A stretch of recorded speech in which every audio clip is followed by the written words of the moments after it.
What keeps us healthy and happy as we go through life? If you were going to invest now in your future best self, where would you put your time and your energy? There was a recent survey of millennials asking them what their most important life goals were. And over 80% said that a major life goal for them was to get rich. And another 50% of those same young adults said that another major life goal was to become famous. And we're constantly told to lean into work, to push harder and achieve more. We're given the impression that these are the things that we need to go after in order to have a good life. Pictures of entire lives, of the choices that people make and how those choices work out for them, those pictures are almost impossible to get. Most of what we know about human life, we know from asking people to remember the past. And as we know, hindsight is anything but 20/20. We forget vast amounts of what happens to us in life, and sometimes memory is downright creative. But what if we could watch entire lives as they unfold through time? What if we could study people from the time that they were teenagers all the way into old age to see what really keeps people happy and healthy? We did that. The Harvard study of adult development may be the longest study of adult life that's ever been done.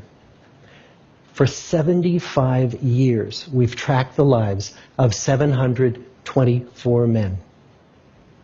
Year after year, asking about their work, their home lives, their health, and of course asking all along the way without knowing how their life stories were going to turn out. Studies like this are exceedingly rare.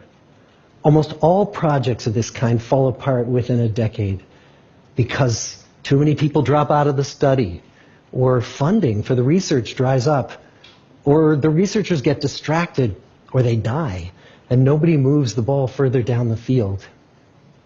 But through a combination of luck and the persistence of several generations of researchers, this study has survived. About 60 of our original 724 men are still alive, still participating in the study, most of them in their 90s. And we are now beginning to study the more than 2,000 children of these men. And I'm the fourth director of the study. Since 1938, we've tracked the lives of two groups of men. The first group started in the study when they were sophomores at Harvard College. They all finished college during World War II, and then most went off to serve in the war. And the second group that we've followed was a group of boys from Boston's poorest neighborhoods. Boys who were chosen for the study specifically because they were from some of the most troubled and disadvantaged families in the Boston of the 1930s. Most lived in tenements, many without hot and cold running water. When they entered the study, all of these teenagers were interviewed, they were given medical exams. We went to their homes and we interviewed their parents. And then these teenagers grew up into adults who entered all walks of life.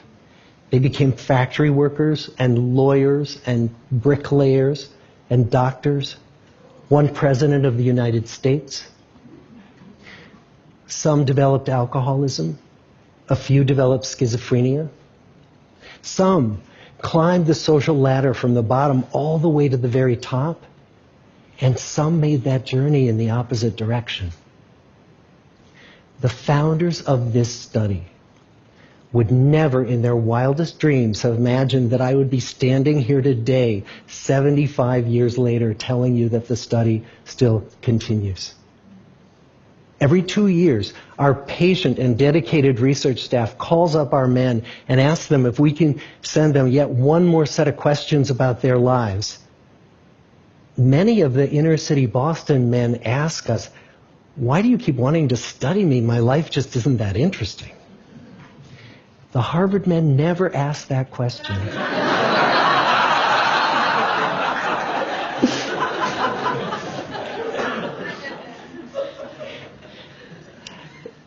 get the clearest picture of these lives, we don't just send them questionnaires. We interview them in their living rooms. We get their medical records from their doctors. We draw their blood. We scan their brains. We talk to their children. We videotape them talking with their wives about their deepest concerns. And when about a decade ago we finally asked the wives if they would join us as members of the study, many of the women said, "You know, it's about time." So what have we learned? What are the lessons that come from the tens of thousands of pages of information that we've generated on these lives?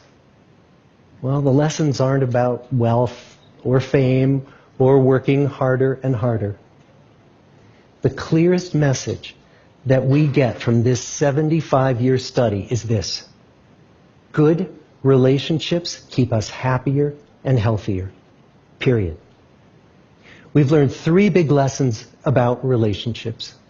The first is that social connections are really good for us and that loneliness kills. It turns out that people who are more socially connected to family, to friends, to community are happier, they're physically healthier, and they live longer than people who are less well connected. And the experience of loneliness turns out to be toxic.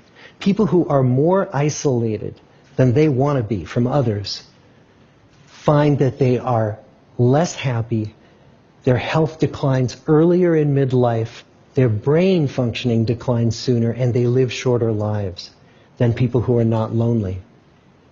And the sad fact is that at any given time, more than 1 in 5 Americans will report that they're lonely. And we know that you can be lonely in a crowd and you can be lonely in a marriage.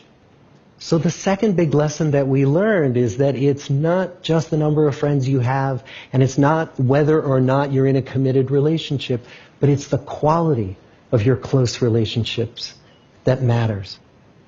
It turns out that living in the midst of conflict is really bad for our health. High conflict marriages, for example, without much affection, turn out to be very bad for our health, perhaps worse than getting divorced. And living in the midst of good, warm relationships is protective. Once we had followed our men all the way into their 80s, we wanted to look back at them at midlife and to see if we could predict who was going to grow into a happy, healthy octogenarian and who wasn't. And when we gathered together everything we knew about them at age 50, it wasn't their middle-aged cholesterol levels that predicted how they were going to grow old. It was how satisfied they were in their relationships. The people who were the most satisfied in their relationships at age 50 were the healthiest at age 80. And good, close relationships seem to buffer us from some of the slings and arrows of getting old. Our most happily partnered men and women reported in their 80s that on the days when they had more physical pain, their moods stayed just as happy. But the people who were in unhappy relationships, on the days when they reported more physical pain, it was magnified by more emotional pain. And the third big lesson that we learn about relationships and our health is that good relationships don't just protect our bodies, they protect our brains. It turns out that being in a securely attached relationship to another person in your 80s is protective. That the people who are in relationships where they really feel they can count on the other person in times of need, those people's memories stay sharper longer. And the people in relationships where they feel they really can't count on the other one, those are the people who experience earlier memory decline.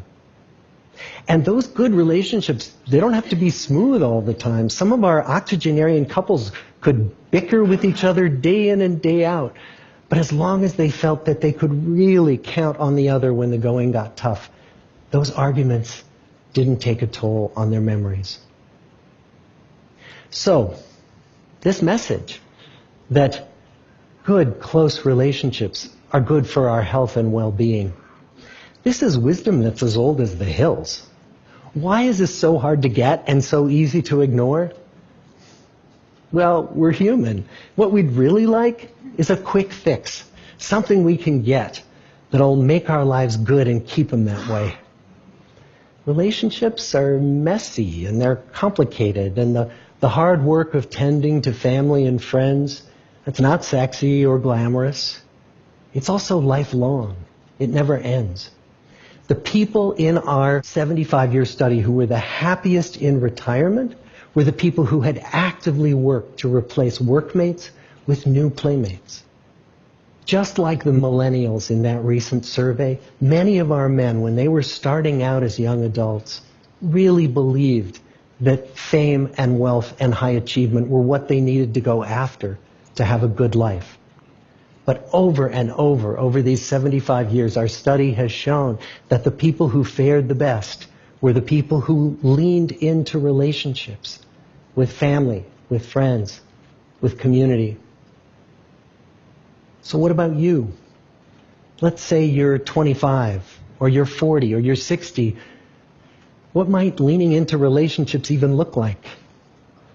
Well, the possibilities are practically endless.